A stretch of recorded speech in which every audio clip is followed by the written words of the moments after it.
My time is done. But your source burns so bright I'm all but blinded by it. Be wise and true, Godwoken. I am no hero, but wisdom and truth. These are values I always believed in. Dallis groans in pain. I have failed. The future of all that is rests on your shoulders. So here we are. The end of it all. Ifan reaches out to hold your hand. Nobody I'd rather see this whole thing through with. I trust you. I trust your judgment.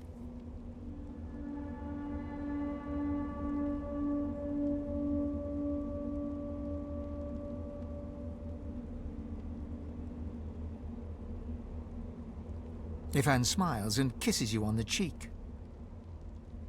Well then, let's do this. Together. Ifan keeps your hand held tight in his own as you stride, one damned intimidating pair, to what awaits. Well then, this is, as they say. I never dreamed that after all this, I would be standing here with one of your kind. Let alone that I would be proud to do so. I cannot imagine someone I would trust more with divinity, including myself. Fane lays a bony hand on your shoulder, squeezing gently. Do you know, I believe you will. You think back on your journey here, on all that you have seen and done. You think of the Magisters, and the sorcerers they hunted, and of the good and the evil on both sides. You think of how the Eternals came as Voidwoken to reclaim their... stolen world. You look at the source around you. The power is immense. Divinity at your fingertips. You think of what you could do with such power. The rights you'd wrong, the wars you'd win. You marvel at your journey and how it has changed you. You think of those you left behind, and of those you met along the way, who stood by you or against you. It's time to choose your fate, and the fate of all you hold dear. What shall it be? Shall you be divine?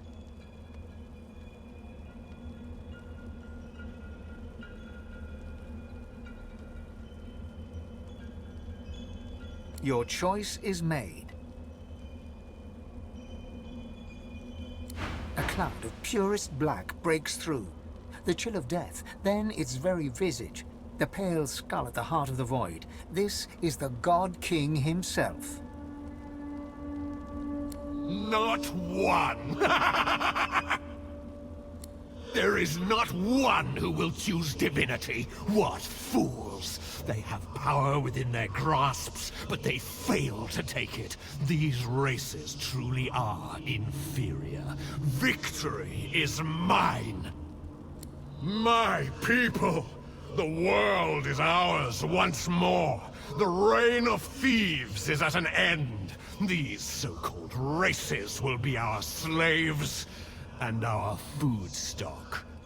For we are the truth. We are the real.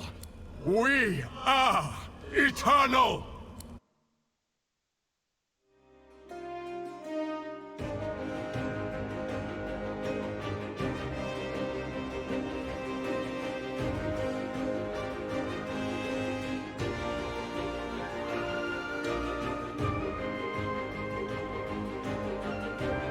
And so it ended. A tale that began with my own ill-fated attempt to rid the world of the Godwoken.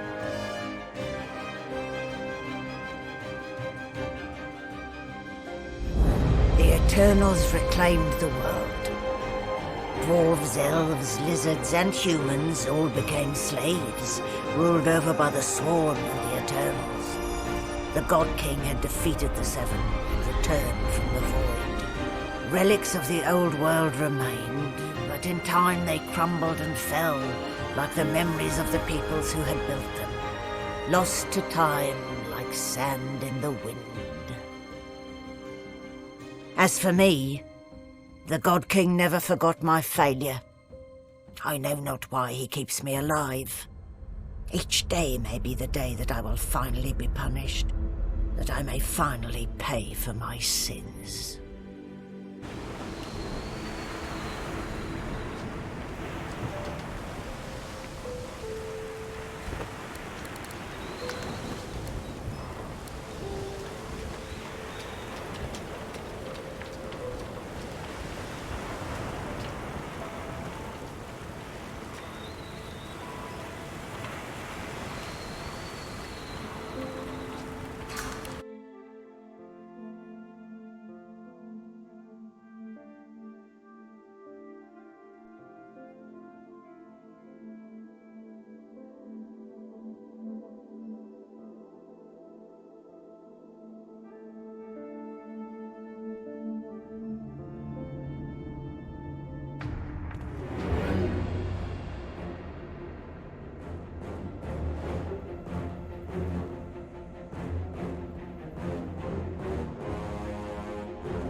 Lucian struggles to rise, but the weight of his own pain leaves him to gravity's mercy. My time is done. Dallis. I have... So here we are. The end of it all.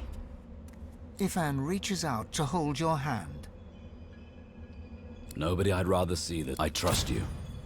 I trust your judgment. Ifan smiles and kisses you on the... Well then, let's do... Ifan keeps your hand held tight in his own as you stride, one damned intimidating pair, to what awaits. Well then, I never let alone. I cannot imagine someone I would. Fane lays. Do you know? You think back on your journey. You think of them. You think. You look. You think. You think of. You look at the source around you. You think. You mark. It's time. Shall you be divine? Your choice is made. After all that you have been through, and all that you have done, all that you have become, the Aeteran lies in front of you. Divinity is yours to take, or to sacrifice. What you do next decides your own fate and the future of the world.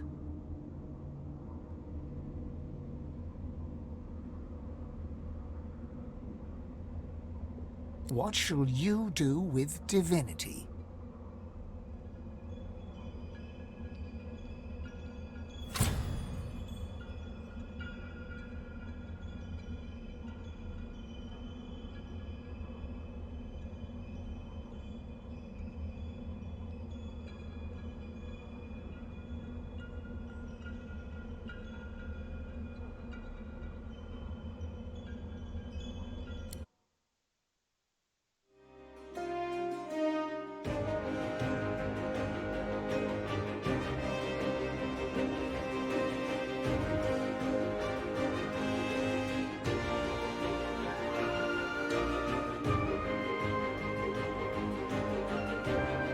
So it ended. A tale that began with my own ill-fated attempt to rid the world of the Godwoken.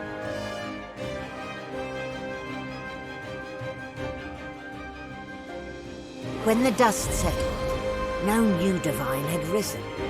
Instead, all Source was released into the world for all the people and every creature to share.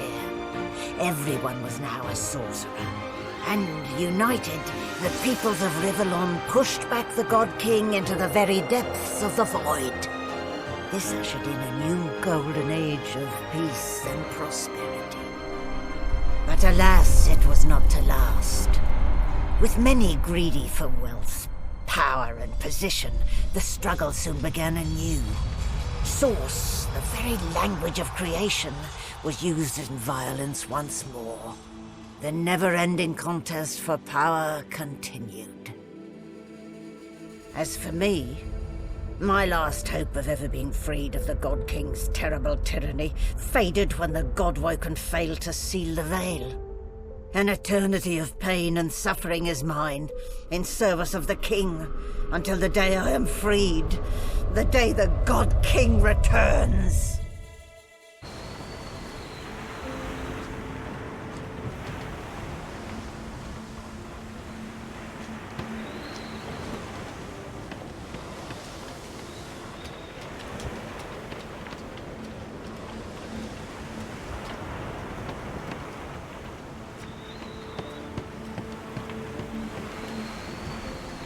Well, look what the cat dragged in. A Godwoken. But what good is it to be Godwoken when Source is now a free-for-all, and there is no divinity to be had? Complaining will get me nowhere, however. Not in...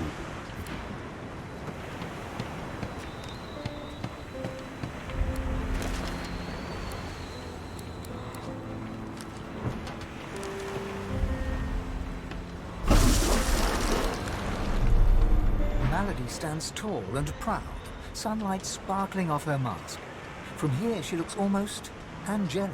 Well, here we are again.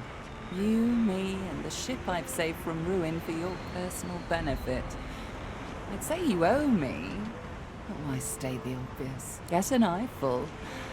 I expect it's the last we'll see of each other for some time. I have a lot of planning to do. Now that there's not to be a new divinity, She drums her fingers testily on her crossed arm. All that work, all that effort, tossed into the gutter like a malformed child.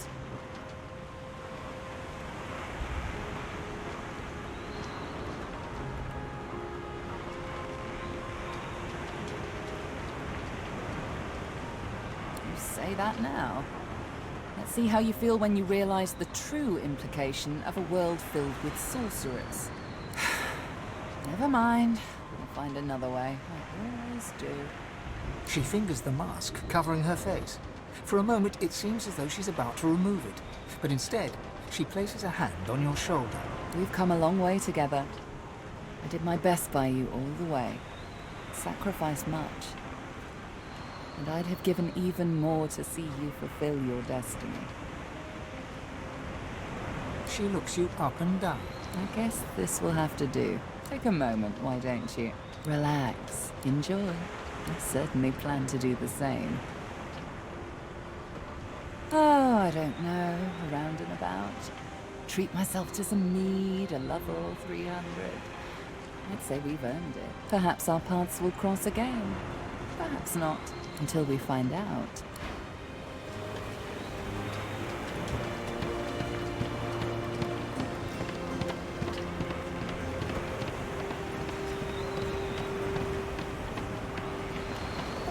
You escaped an abominable prison and confronted the king of all gods, only for Divinity to slip your grasp. A rather poetic arc, don't you think?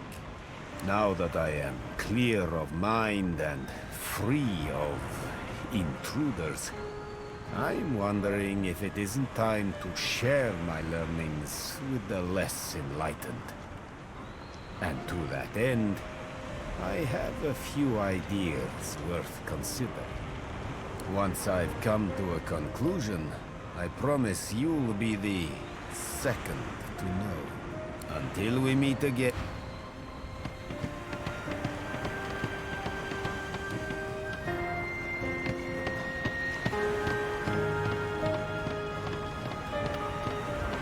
Source of all, eh? Bold move, I'll grant you that. I didn't think anyone considered the little people anymore.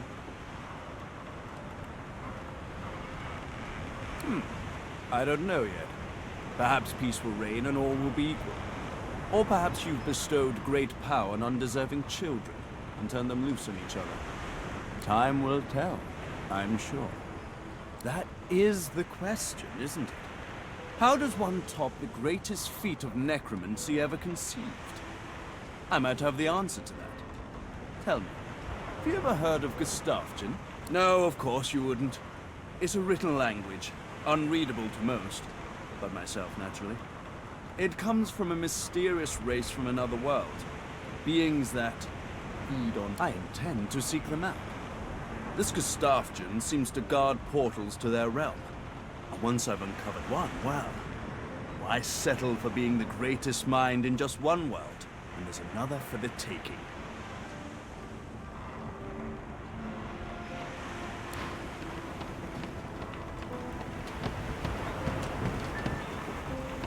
Well, well, Quertus. Look who finally graced us with their presence.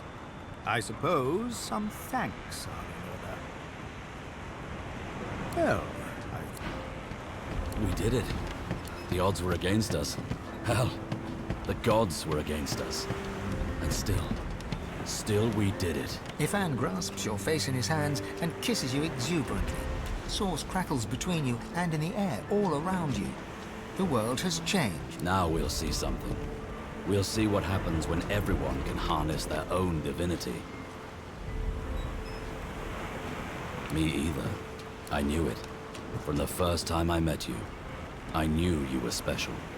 And this proves it. With a world full of sorcerers, we should be able to make short work of the Voidwoken.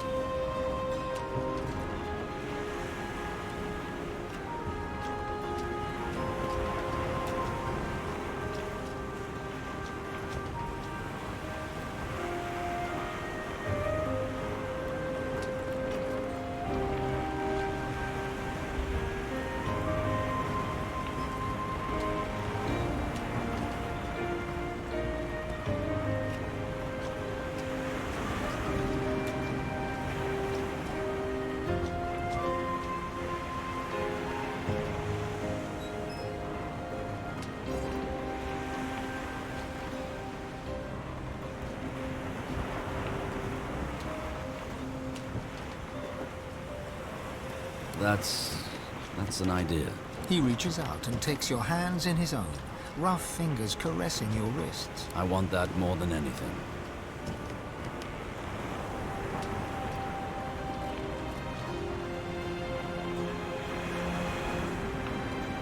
Ifan nods, and his eyes brighten.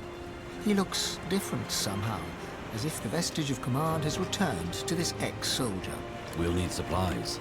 Source-forged steel, war owls, a central command from which to run sorties. What do you think?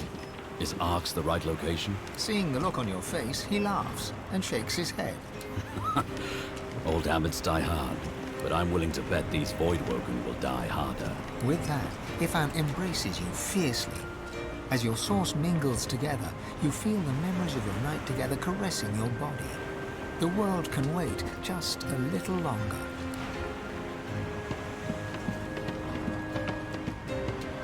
A world full of sorcerers. That's quite a thing. But don't worry, darling. You're still special to me. Reform my ways? How adorable. No, I'm afraid I can't. Her eyes flick down to your mouth. She smiles coyly, then slinks forward to kiss you. Almira pouts in disappointment, but it quickly... Oh, no matter. We'll always have our first kiss. I haven't been quite able to put it out of my mind. Just as I'm... Who knows? A nice cottage someplace quiet for Mahali and I. A roaring fire and a feather, but a girl needs some fun.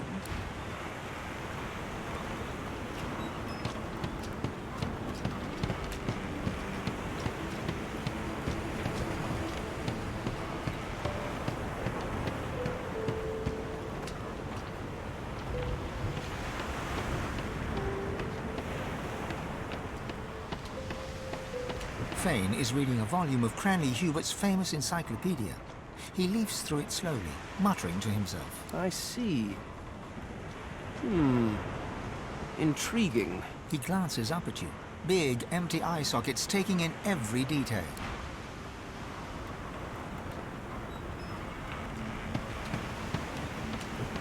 Fane is reading a volume of... I see. He glances up... Well, well, there you are. Another fine specimen of your kind. A little leaner than when we first met, and a little less divine than you'd hoped, I imagine.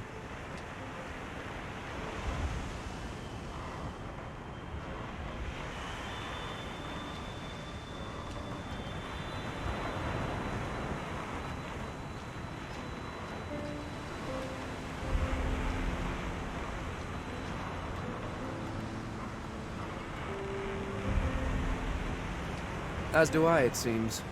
Whatever that life might be. Fane looks back down to the book, a bony finger running across the embossed leather cover. It could have been different, you know? I could have saved them. I could have found a way.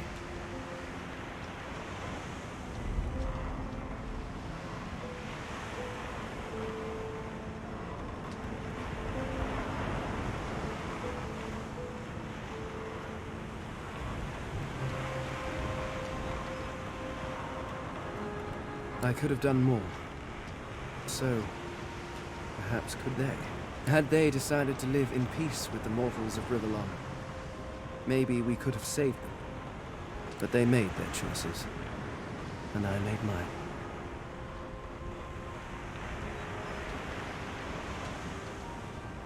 I know. The cards were dealt, and my people got snake eyes. Or something. I never took the time to learn how the average Rivellonian entertained themselves. Then again, you are no average Rivellonian. Not after this. So, what do you think you'll do now that we live in a world of minute divines?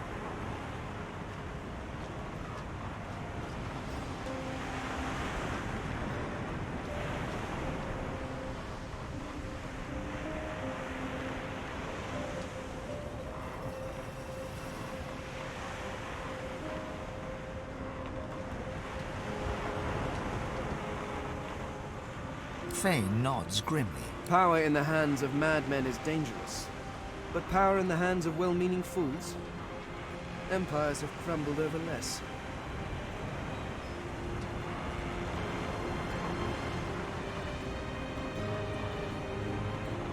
The skeleton hefts Hubert's dog-eared encyclopedia, its weight heavy in his hands. I've been rereading this book, looking over your history once again, poring over every detail with a new perspective, and do you know what?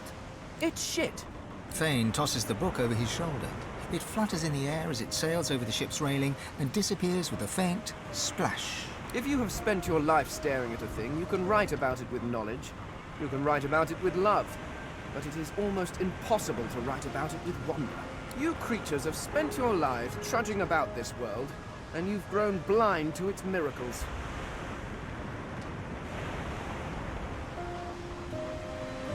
Simply that to see the true beauty of a thing, sometimes you have to look at it as an outsider, as someone with fresh eyes, if you will. Take otters, for example. Energetic, waterproof cats, utterly beautiful creatures. Or octopuses. Did you know they're secretly octopuses? Octopi? Octopods. Oh, I shall have to look that up. Regardless, the world is filled with absolutely incredible sights. And who better to catalogue them with the awe they deserve than someone seeing them for the first time?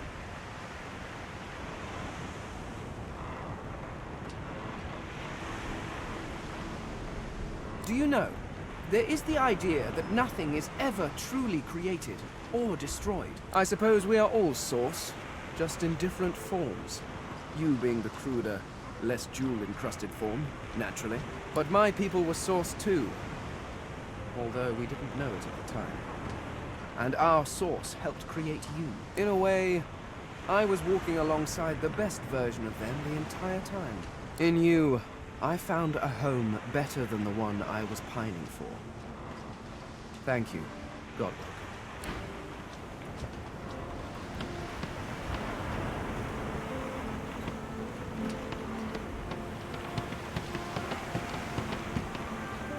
It gives me almost as much pleasure to speak to you as it does to be whole again.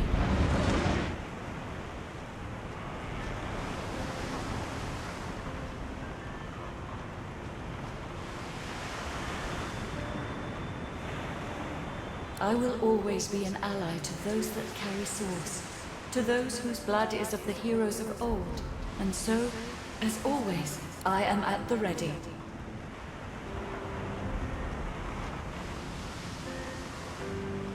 You look out to the endless beyond. The sun's light plays upon the waves, just as it always did. The sails flutter in the wind, just as they always will. And yet, something is different. You are different. And with a start, you realize where you must go next. You speak the command to the Lady Vengeance, and another chapter begins.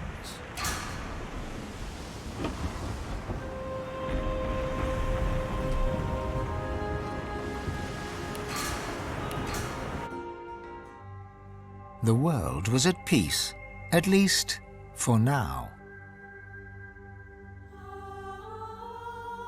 Few were as prepared for the new world as the lizardkin of the ancient empire.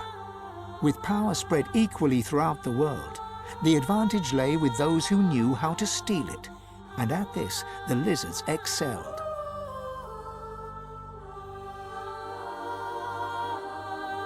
Justinia returned to her throne. Under her rule, the Dwarven kingdom prospered, until 2 years later, a jealous lover stabbed her in the heart with a mutton fork.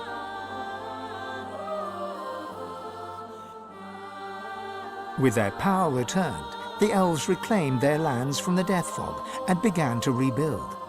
Soon they would split as two factions sought power, one to bring back the trees, the other to bring back the Scions.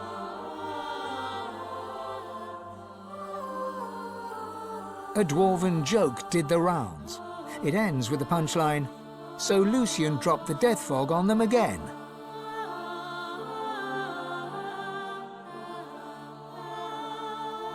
Only the elven Godwoken could bring the elves together once more.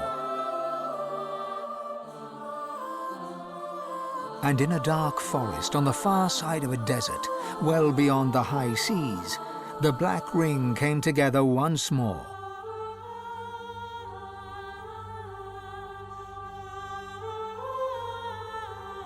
The island of Fort Joy, the old redoubt of the Source King Brachus Rex, was turned over to the people of Driftwood to use as they wished. They turned it into a holiday resort.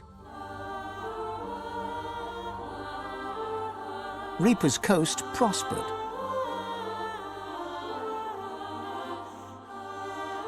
The fisheries returned, and the fertile farmlands produced the greatest harvests the surviving farmers had ever seen.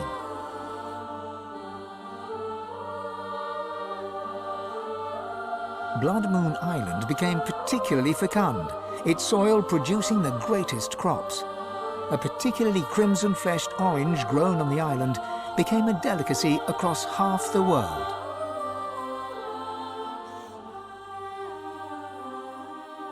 The black pits took fire. The oil there burns still.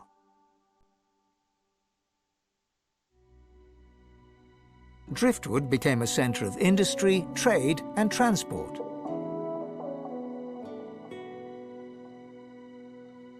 After a long and harrowing journey, Lovric the Waiter arrived in Sicil, where he opened a tavern. The meaty stew became famed almost as much for its food as it was for its greasy, abusive owner.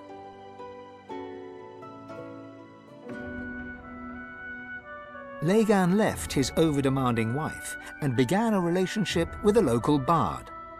In the spirit of loving generosity, he returned the ring to his now ex-wife. In a fit of rage, she threw it into the sea.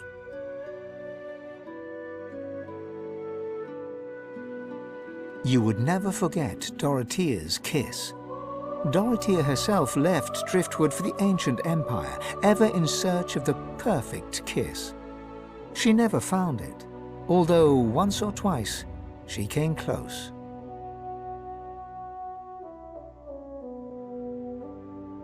The nameless isle had vanished. Although only open water remained, by instinct ships would steer clear. None of the captains could articulate why.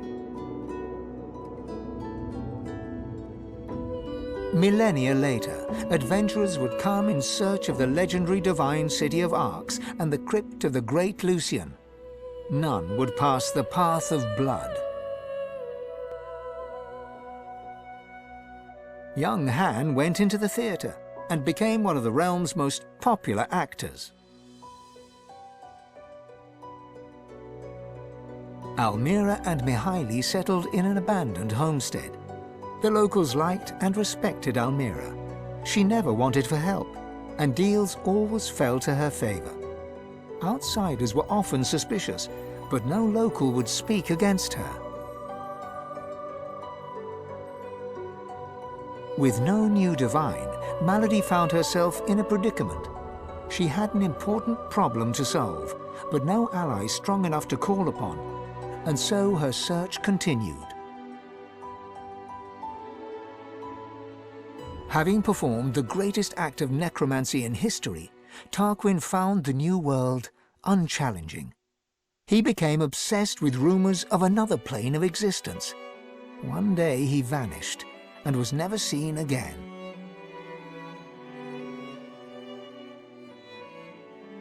With the source released to the world, Ahu the wizard spent more and more time as a cat. One day he decided he would not change back.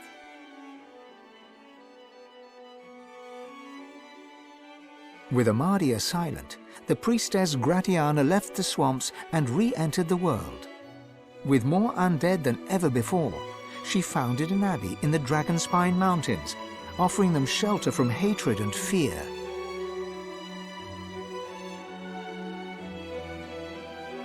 Jehan, the demon hunter, found himself at a loose end.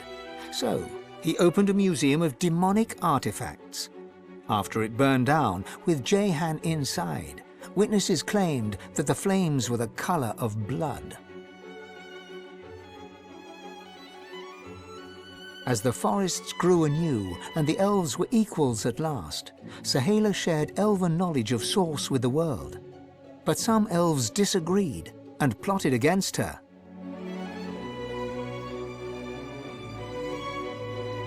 Chief amongst her opponents was Tova, Sohei's own mother.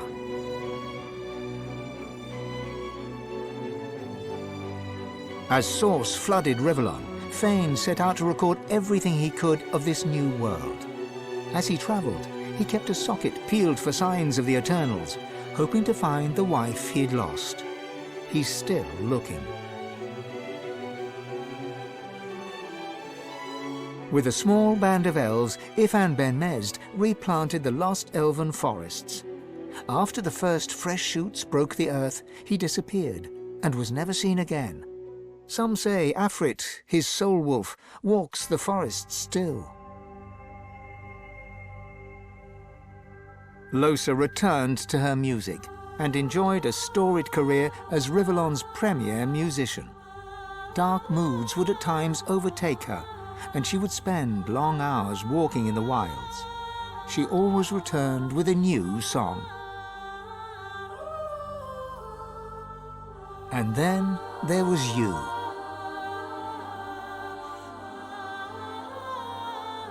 You returned to the world a sorcerer among many. Your future was yours to decide. Did you accept your new status with humility? Only you know the truth. Only you know if you atone for your sins.